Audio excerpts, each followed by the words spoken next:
Today, I'm going to show you a real platform, a real panorama of different kinds of artwork that I've been doing over the past 15 years. This should take 6 or 7 hours, and I'm sure that we'll enjoy it. Now, I'll just try and focus on some pieces, a couple of the hits from a long time ago, and then just more recent materials. I'm delighted to be here at the Whitworth Gallery. I'm delighted that the Manchester Art Gallery commissioned my work, and Tim, Sarah, Fiona, the entire staff at the gallery have been really, really great. Manchester has also given us this beautiful sunshine, which has just been a delight. I've been suntanning in England, which is not my stereotype of England, so it's great. I'm a Mexican-Canadian artist, actually. But because here we have Ignacio and Lucero from the Mexican embassy, then today I'm only Mexican, because the Canadians ignored me. But it's interesting. I come from a background that is very confused. Parents were nightclub owners, and you can see how I'm really dying to just play you some cumbia and for us to dance tonight.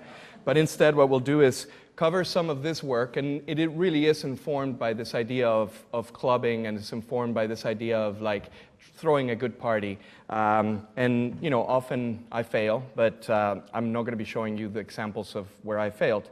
I'll show you successful examples.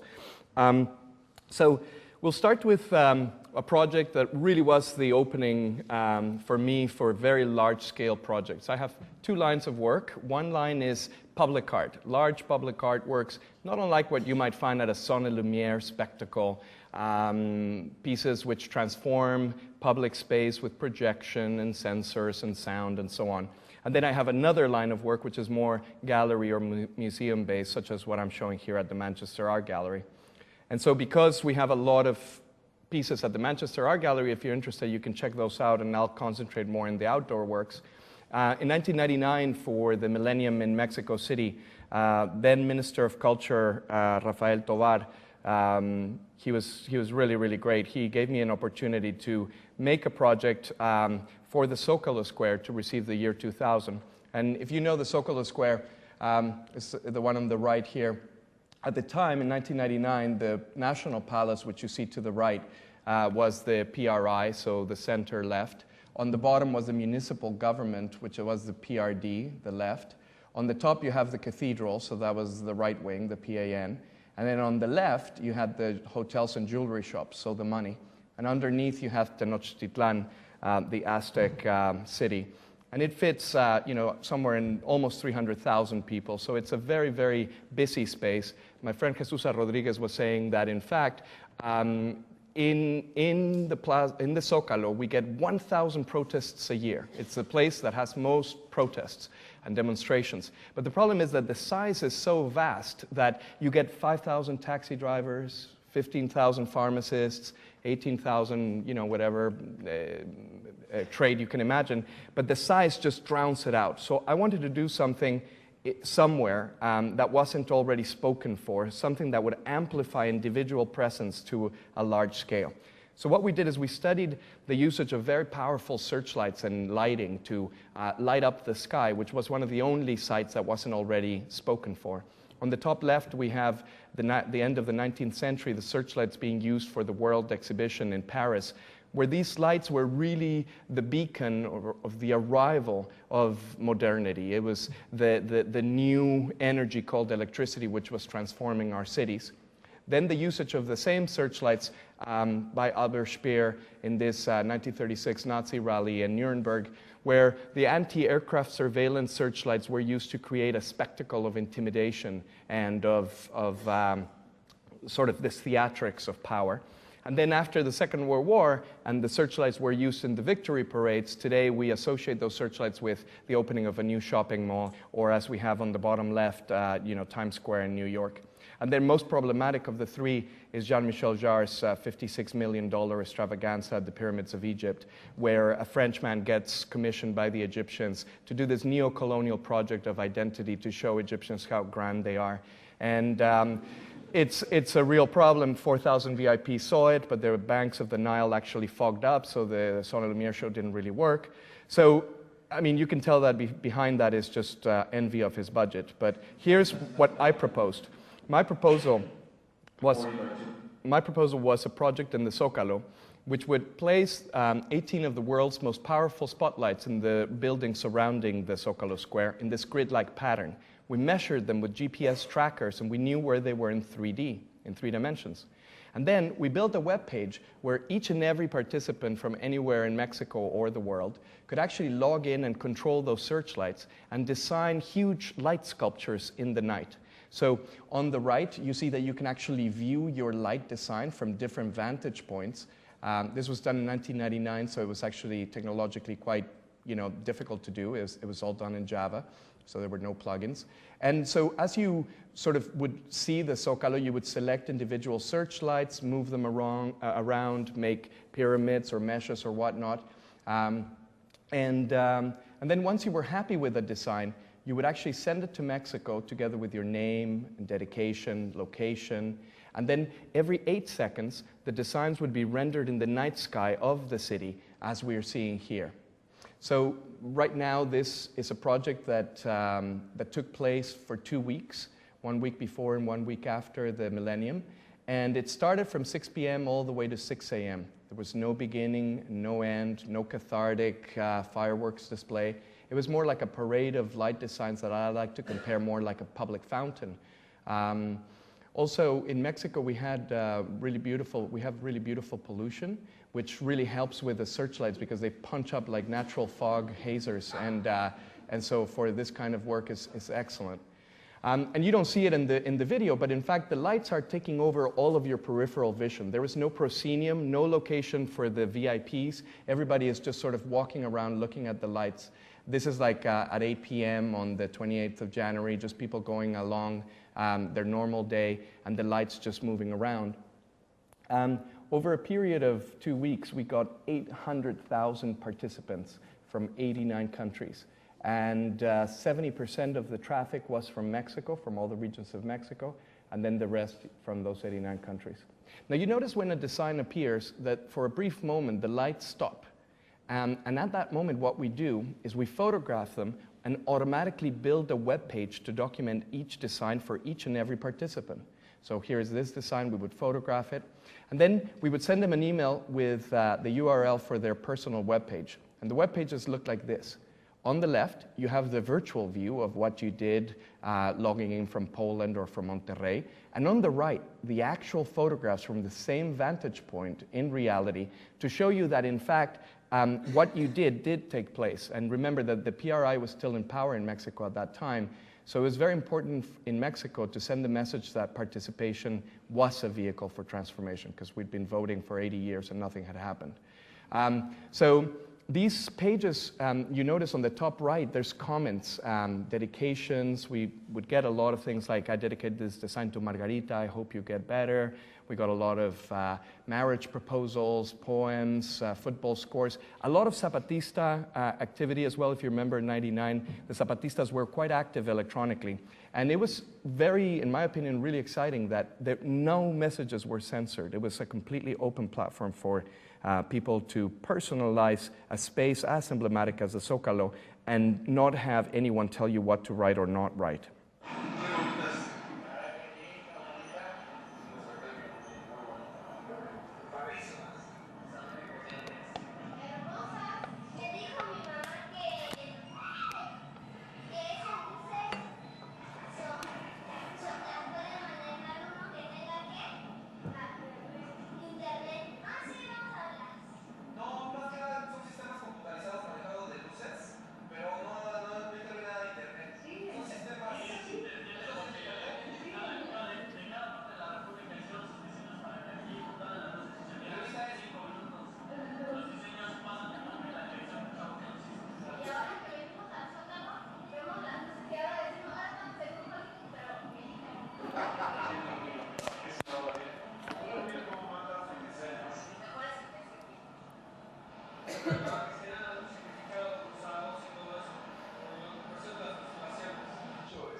So through word of mouth, but also through TV and the media, people would find out that those lights were moving, not just according to some pre-programmed pattern or sequence, but that in fact it was people participating who were making them happen. And it's kind of humbling when you make this kind of work, because if people don't show up to control them, the lights actually just turn off.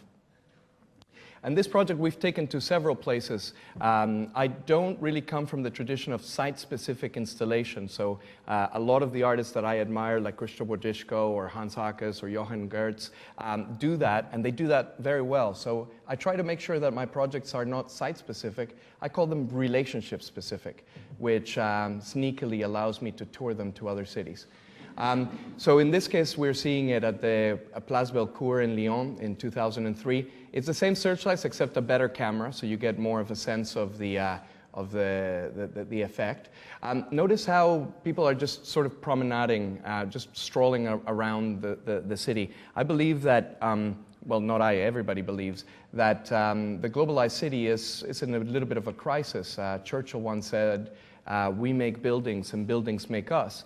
But the contemporary situations indicates that this is no longer the case. A building in Manchester and one in Mexico City or Singapore is bound not to represent any identitarian values, but rather the resolve from developers, architects, urban planners, and so on to optimize capital, right? So how can we build these buildings as cheaply as possible and, sort of just make the most profit? And so the solutions across the world are becoming quite homogeneous. So I see the possibility of making this kind of ephemeral interventions, like little interruptions in that landscape of homogeneity.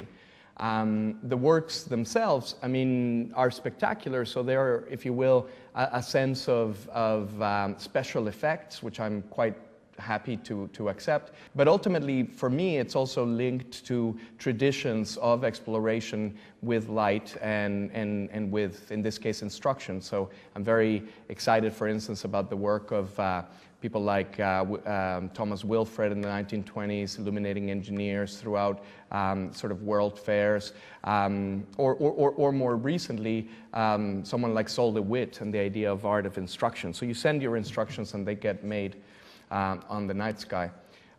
We just did a new version of this project for the Vancouver Olympics, and we updated our interface, so now it's all working on Google Earth. And it's super exciting because, of course, already all of the buildings of the city have been crowdsourced and they have been modeled by people in such a way that we don't have to model it ourselves. And you can actually, sort of use the tools of that browser without downloading any kind of well, actually, no, there was a plugin, but anyway. So you can see it, and then once you were happy with your design, the same idea, you would send it off to Vancouver. And in Vancouver, we got another 800,000 people. But this time, because it was the Olympics, we got 146 countries involved. And this is just like a time lapse showing you the parade of designs as they took place in the night sky. It's a funny story. Vancouver, as you may know, is the birthplace of Greenpeace. And I mean, I'm as environmentalist as the next guy. I have 3 kids. I don't want to destroy the environment. But when it was first announced that these projects use 250,000 watts of power, I got an enormous amount of problems in Vancouver. They actually said that my project was September 11th for ecology. And so then I said, okay, well, let me do some research. And then I found out that 250,000 watts is exactly a tenth what a typical hockey game uses. And so then they all said, oh, okay, no, don't touch our hockey. Back off. We like it that way. So, it's all a question of perspective, right? Yes, it uses a lot of power, but it's important to sort of keep that in context. Okay, so the other hit large artwork is one that was shown in Liverpool, not far from here in the biennial in 2002. It's a project that is inspired by this engraving by Samuel van Hoogstraten, who is called the Shadow Dance, and you've got the sense of perspective that he and his master Rembrandt would do to explain perspective, the shadow plays. But what I loved is the monstrosity of the larger shadows and the purity and happiness of the smaller shadows. And I thought that level of relationship between monstrosity and scale was interesting to explore. And that engraving was made in Rotterdam, where the project was first commissioned for the Schouwburgplein, which is a very interesting square in the center of the city. that is kind of elevated a little bit, so it doesn't have as much thoroughfare as one might want in a public space. But basically, it's a shadow play with very, very, very tall shadows. These are 25-meter tall by 60 meters wide. So 2 projectors, very bright ones, are projecting portraits of people onto the facade, and then 2 projectors on the floor are casting very bright light to hide the images. So usually we use projectors to show something. I was using them to hide something. And then when you would cross the path of the bottom projectors, you would naturally cast your shadow onto the facade. As you walk close to or far away from the facade, your shadow would grow from 2 meters all the way to 25 meters. And the game of representation would ensue, where all of a sudden you would find these people inside of your shadow. The people that are shown inside the shadow are, in fact, over 1,000 portraits from the city where the project is shown.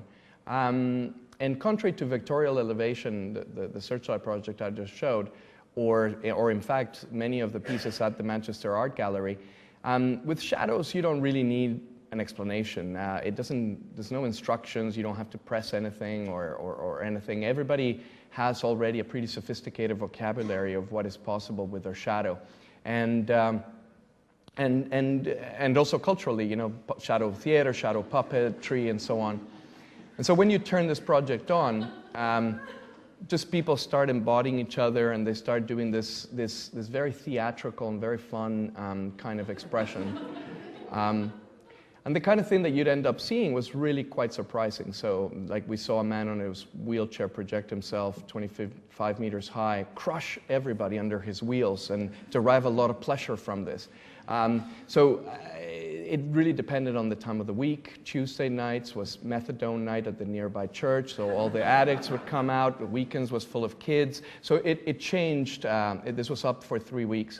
And technologically, there was an observation, a surveillance. This is a very old tracking system that observes and tells the computer where the shadows are. And it, most importantly, identifies whether there is an overlap between a shadow and a portrait.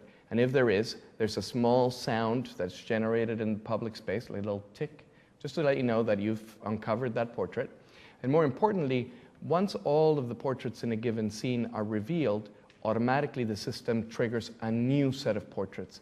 Frustrating representation a little bit, because the project's not so much about the portraits, it's about becoming the portraits, you know, how to sort of engage and animate these portraiture. So in the next scene, you see these people, they're actually sort of collaborating. They finally cover all of the portraits, computer blacks out, cues a new image, and in a way invites people to reorganize themselves in the public space, in the public domain. A very important aspect of my work is that the pieces are out of my control. It's all sort of self-regulated. Did we see some moronic input? Yes, we did. My God, in Liverpool, it was crazy. For example, no, I mean, Liverpool, don't get upset. I actually thought it was exciting that there was this ownership of the city. You know, people were really quite at ease and taking off their clothes. And that's really not a stereotype I have of England. I thought England was all about propriety and class and all this stuff. But anyway, it was great because in a way it interrupts the normal devices of the city. The surveillance camera is projected in public space. It's always shown somehow with the instructions, in this case in English and Dutch, so that if you're nerdy, you can sort of get this. And I'm also excited about showing the means by which this happens. It's kind of like a little Brechtian noticing of the knots. But ultimately, many people didn't care about the portraits. They would just sort of set themselves up and get this kind of ad hoc performances going.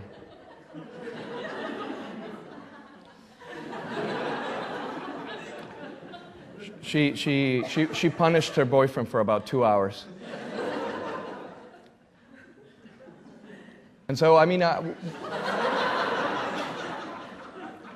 we have hours and hours and hours of footage of each city, you know, to see what people come up with. And I mean, you're only going to see 5 minutes, but really, there's just so much to what people come up with.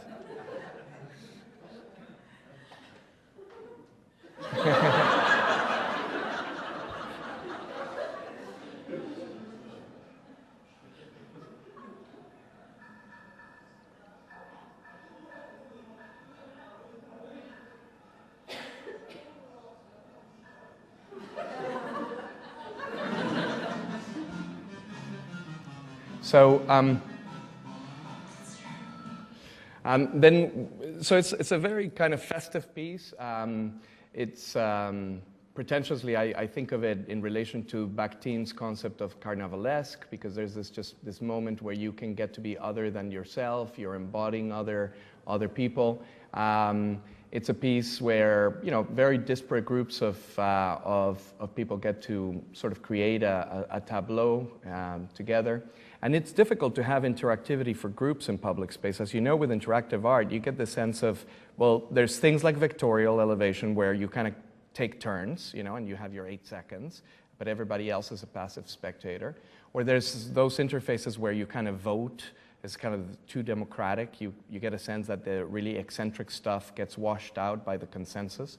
And then this one, I think it inhabits an interesting mid sort of solution, because on the one hand, when you project yourself, it's just you know, and you have your own relationship. But then the tableau is also interesting, and the relationship and connection between the different people works out. And pretty much like in Hoogstraten's engraving, people do tend to be quite monstrous when they're big. So it's about amplifying presence onto an urban scale. And at the time, anyway, I'll show you something else. But the idea of absence and presence as not being opposites is really important. About 6 years ago, I started working with galleries, and in fact, I have here Emily from Bitforms. Are you here, Emily? There she is. Hi, Emily. I was really against the whole idea of museums and collections. I was, you know, a proponent of ephemeral art and performance art and so on. And then, as soon as the gallery said, "Yeah, this is great, but we can sell it," then I changed my mind. So I've been working with Bitforms and a few other galleries, and actually creating these environments, which end up in museums or sometimes in crazy in crazy, like, sort of personal collections. This piece features a crotch tracker. It looks for your crotch and it finds it. It puts a little star in it. Well done, it says. But then that tracking system, which is basically a glorified surveillance mechanism, is actually controlling 50 military belts, which are suspended at waist height in the gallery space or in the museum space. They're controlled by this custom-built animatronic system. And as you walk into the gallery space, what you see is this. They all rotate so that the buckles face you. And then as you move away and you say, okay, I did not like that, then they just sort of slowly rotate again to catch up with you. So not unlike with the shadows, the idea of you know, absence and presence, who is the observed, who is the observer, are always sort of, you know, sort of games that we play. And when I first did this project, I was very interested in this kind of very Orwellian materialization of surveillance. I wanted to sort of have these military belts just sort of have this very eerie, uncanny sort of feel to them, though these Spanish friends of mine found them quite homoerotic, which I found interesting. It's like, they said, oh yeah, well, we have 50 guys checking us out. And I said, sure, you know, why not? Again, I like it when I don't control how the works are seen. But I like the iconic form of the fetish of paternal authority just sort of suspended and just working as a kinetic artwork. So this was first shown in Basel, and now it's in the collection of the MUAC Museum. It's a university museum in Mexico City. Then I've worked quite a bit in England after that Liverpool. I got a commission here to do a project in the East Midlands, which then I took to other cities. And it was a project, again, based on portraiture and shadow play, except this time the portraits were thousands of videos, of pre-recorded videos of volunteers from the cities, recorded by 8 local filmmakers, which then would inhabit the shadows of passers-by. So a different scale. They were sort of happening at your scale on the floor. There was a surveillance system that detected when your shadow was on top of a portrait, and then the moment that you would uncover a portrait, he or she would wake up and establish eye contact. And that was really quite weird experience. And the portrait would stay there kind of in suspended animation, just checking you out for as long as you were uncovering him or her. Not in a loop, but we call it scrubbing, so the playhead would sort of go forward and back and just sort of check you out. And then if you weren't interested in a particular portrait, you would just walk away from it, and it would just sort of go back to sleep and disappear. And the thousands of portraits were always shown always in a different area. It's a very large area that we can cover with the system. So there was no predictability, no way to actually reliably see somebody. For instance, the thousands of participants that we had were looking for each other. And I did get to see that once. It was straight out of David Lynch, because the fellow was both in his shadow and in real life. But most of the time, it was just really inviting people to walk around and sort of relate to these portraits. Technologically, we used the world's brightest projector. I love to use the world's brightest and things like that because as a narcissist, insecure megalomaniac, you know, I need to be able to back up with things like that. I say very often, in fact, that my work is as big as my insecurities. But now I've been going to psychotherapy, so I do small things as well. There's a tracking system that detects and puts these robotic projectors anywhere on a very large area. And the tracking system is quite ominous. It detects people, but it not only tells you where people are, it predicts where they will be in 3 seconds. So that little crosshair there, it's telling you where people are bound to be in the future. And that information is useful because if, for instance, say you take this guy here, the computer says, okay, in 3 seconds, he or she is bound to be somewhere here. So it puts a portrait so that the chances are that he or she will actually encounter the portrait. Because to me, it was important that portraits didn't come to you, you went to the portraits. Technologically also, it was very difficult to make the portraits just be rotated and scaled and keystone deformed because they were actually being projected from anywhere around the square. And, you know, to people, they just see it and they go, okay, well, it's within proportion and so on. But that's actually quite difficult to do because you have to do it with a whole bunch of sort of 3D deformation that is life. The project, let me just show you one more thing, which is this. These are like the actual portraits that we did, video portraits. We would do them in rock concerts, in community centers, at universities, just about everywhere. And as part of the project, what we ask people is, look, you know, do whatever you want to do. The only thing we ask you is at one point, look straight at the camera. And that's the point that we're actually triggering when you put your shadow on top of them. So, you know, it was mostly, you know, hand waving and some dancing, some sign language. We had some political stuff. Some people just sort of brought sort of signs to sort of speak out. The Canadian guy thinks he's sexy. That one says, "You look because I'm not homeless."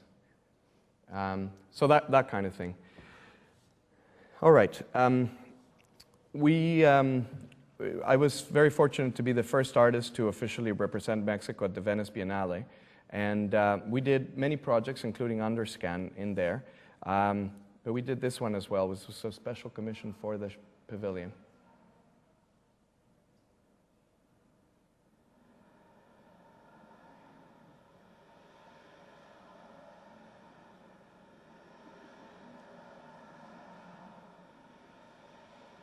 So as you walk past it, you generate a wave on the Eames chairs.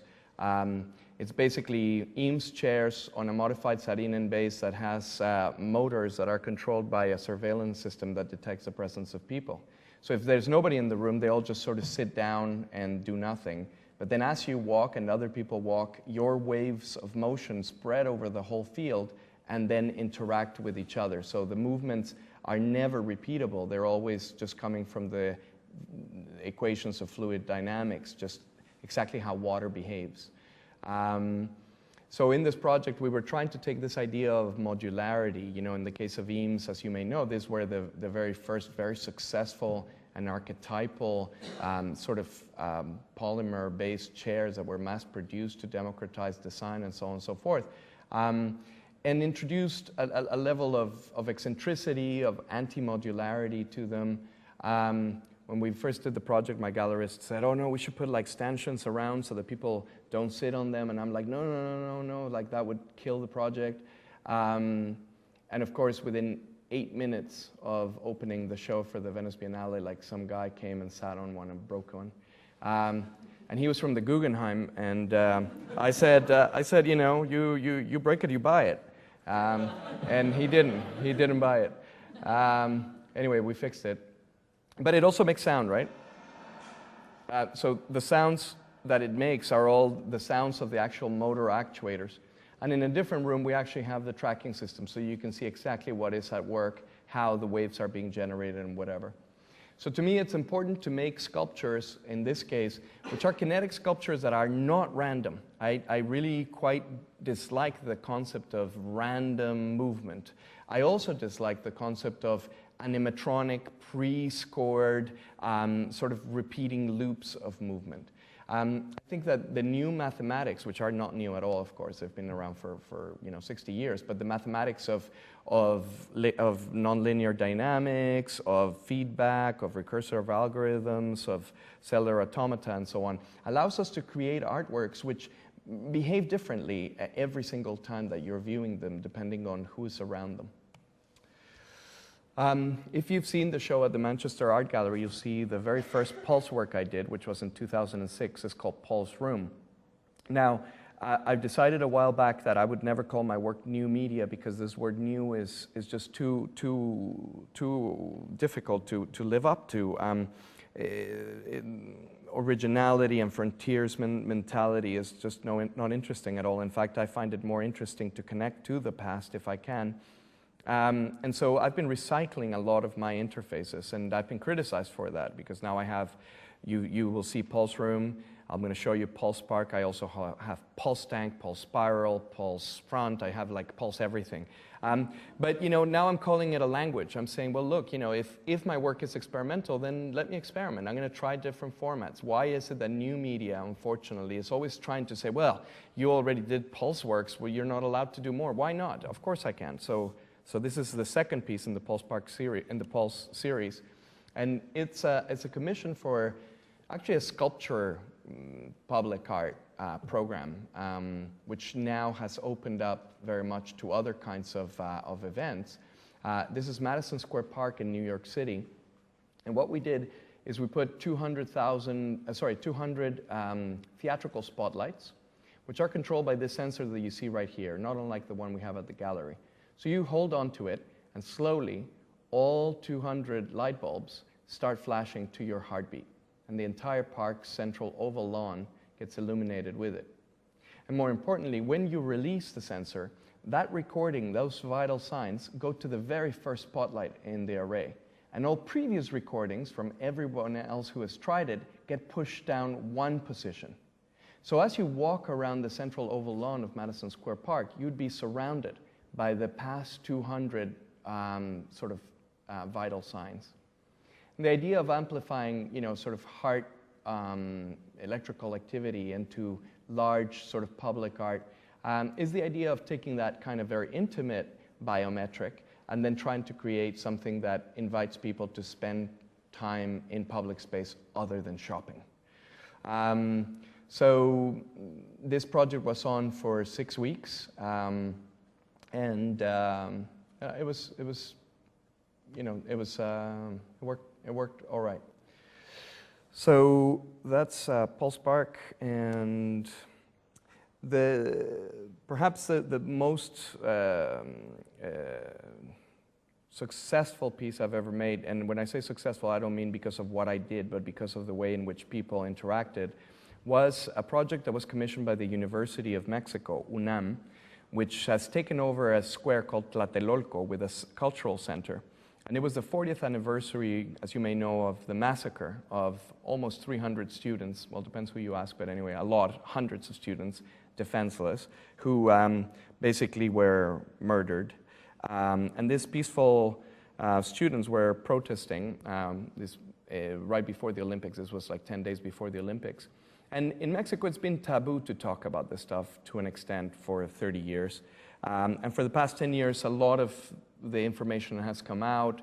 Echeverria, which is one of the culprits, is actually in house arrest. You know that thing that we do in Latin America where, oh, the guy's too old to go to jail, let's keep him with his 600 thread count Egyptian cotton at home. But anyway, at least he's, sort of taken into custody. And now there's the desire to look back at '68 and see, well, what exactly happened and so on. And I have to accept that, in fact, my vision of '68 was really about, I thought it was all utopia and revolution, idealism, and so on. And it's actually really super sophisticated as you read what was happening in '68 in Mexico City. Anyway, all of this to say that I was invited to do this memorial.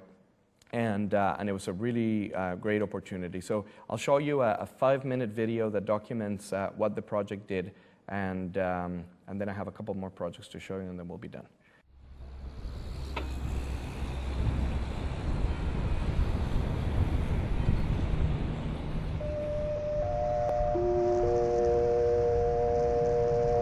Sintoniza usted con Radio Universidad, que transmite desde la ciudad universitaria en la capital de México. Voz alta. Instalación radiofónica y visual interactiva para Tlatelolco. Del artista Rafael Lozano Hemer. Radio UNAM. Desde la Plaza de las Tres Culturas. En Tlatelolco.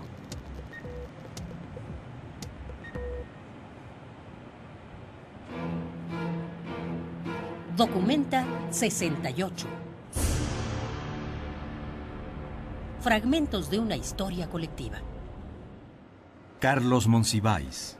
Me toca ver el principio en Juárez, y eran realmente represivos, no menosprecio a lo que puedan hacer ahora las fuerzas del orden, pero entonces aquello eran judiciales, policías y quién sabe quién, parapolicías o paramilitares.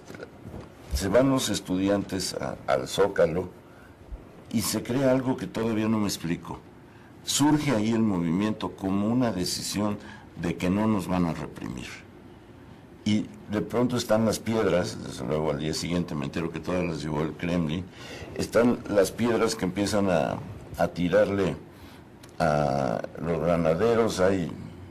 No hay muertos ahí, ni heridos graves, pero sí contusiones.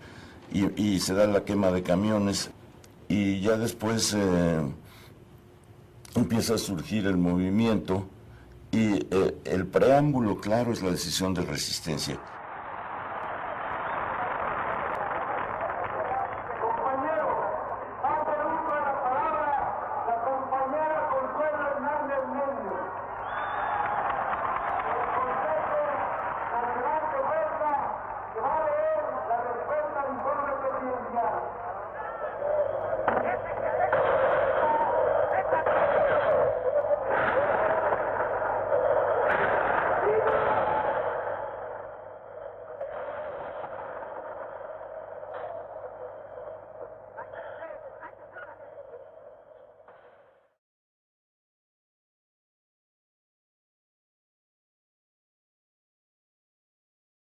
Bueno, mi comentario es acerca de la represión que vivimos en este momento.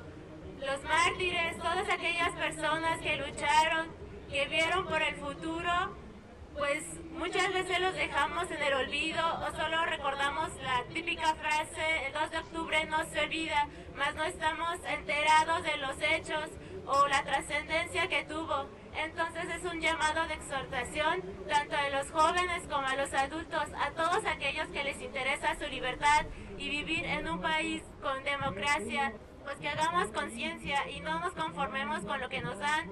Eso es todo, gracias. Fui partícipe en 1968 que desde la azotea de mi casa podía ver las ráfagas que desde aquí se emitían. Alcancé a oír todo el tiroteo. Sabíamos que algo grave pasaba aquí, pero rebasó lo que nosotros pensábamos. Mi nombre es Marcos Sánchez García, soy trabajador del Seguro Social. Yo pregunté alguna vez por qué solamente esos nombres en esa lápida. Me contestaron que fueron solamente los cuerpos, o sea, las personas que lograron reconocer. Hubo muchísimos que no lograron identificar, pero que hoy están presentes en nuestra memoria, en este acto tan importante que estamos realizando. Buenas noches, yo soy Guadalupe Tinoco, soy vecina de aquí de Tlatelolco. Yo no entiendo por qué si hay culpables no hay castigo. Si los estudiantes no contaron con la ayuda de la iglesia, no sé por qué permitieron que la iglesia estuviera abierta el día de ayer. O sea, yo digo que la iglesia tenía que haber estado cerrada, así como le cerró la puerta, tenía que haber estado. Muchas gracias. Recuerdo que participé en todas las marchas y casualmente en la reunión que se iba a efectuar aquí el 2 de octubre, casualmente no me dieron permiso en mi casa de venir y no sé, a lo mejor por eso estoy ahorita participando de mi experiencia. Me emociona bastante esta situación y no sé, actualmente estamos viendo que es necesario que sigamos luchando, participando y no cejar en esta lucha. Les agradezco la oportunidad que me dieron de escucharlo. Gracias.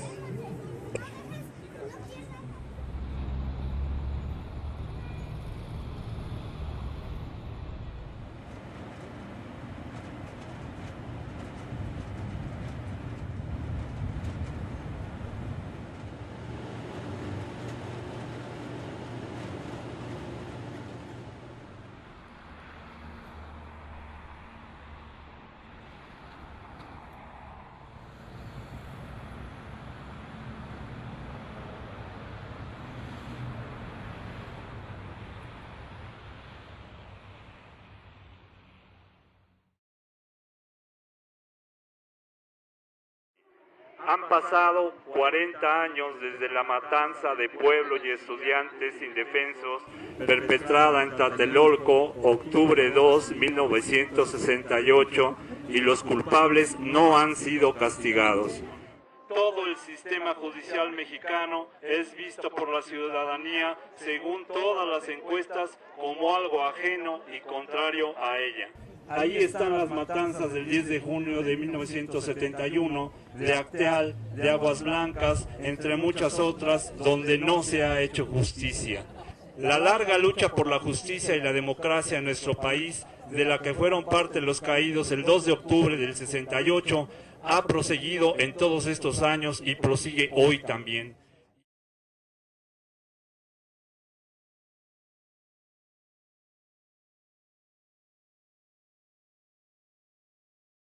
Margarita Susán, documentalista.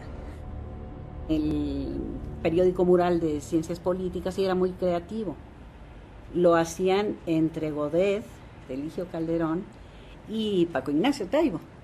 Ellos eran la brigada Marilyn Monroe y cuando salían perdían los volantes, no sabían a qué dirección tenían que ir. Lo mejor era que se quedaran, la Marilyn Monroe se quedara en Ciencias Políticas inventando cosas. Inventaban maravillas verdaderamente.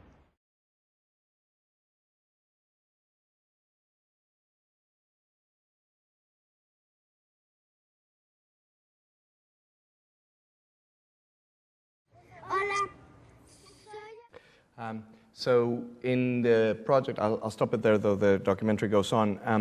We got some really just unbelievable stuff. There was a fellow who said, listen, my name is so-and-so, and I'm here to say that I'm the son of one of the soldiers who was part of the massacre, who did the massacre.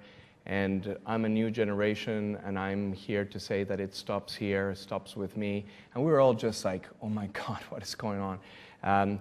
We had a fireman who said, my name's so-and-so, and I'm here to say that, to denounce that I've been asked to put anilina, like a dye, a coloring, into my water tanks so that when I spray protesters, the protesters are easy to identify. And I'm a policeman because I wanted to help people, not be part of the apparatus of repression. And we were all just like, oh my God, you know, like it just went on and on, like one after another. There was just this really delicious amount of free speech just coming through the project. And you know, I hate to say it, but like for instance, Televisa, which is one of the big TV, one of only two big TV sort of conglomerates, never reported on this project. And it was really frustrating because I felt that it was very important that people found out that this was happening, that you could go to Tlatelolco, that there was this radio program taking place, that those lights that were flashing were actually these voices that were being generated either by the memory of the archival recordings or by people live. And they never came to cover it. And it was just really sad because 1 week later, I had an opening at Honcho Venison Gallery in London featuring, oh God, what's her name? The Russian, Dasha Sukova, you know, like the girlfriend of Abramovich and whatever. And Televisa was there. They came to report on that.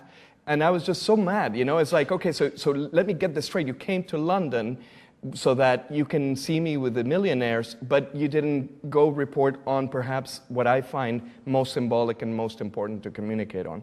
So it's one more of those moments where you feel like there's still, to this date, though there's been a lot of progress, like this apparatus, you know, that just does not allow sort of certain messages to be sent out. Of course, this is not just about Mexico. This is about, you know, I mean, just about everywhere this happens. But I find that one of the interesting things about this kind of work is that it's not a monument, right? It's not trying to memorialize and write in stone these names, but it's more like, it's in fact an anti-monument because it's trying to create new memories and new relationships with the archival material, but also to talk about the current situation. So in any case, this is a project that I think was presented at a good time in a really symbolic context. So that went, that was that. That one is site-specific. Okay, but you know, as I was saying, you know, in keeping with this idea of reporters and media and so on, I do a lot of projects that do comparative sort of analysis. We recorded 800 journalists from Mexico and 800 from the States, and then we classified them. So check it out. You walk in and you have a little box which has a surveillance system, not unlike what we have here at the Manchester Art Gallery. On the left, you have all the males, and on the right, all the females. When you walk in, your presence is detected, and inside of your shadow, the reporters start speaking. As you move from the males to the females, you can activate those videos in front of you, and they tell you the news.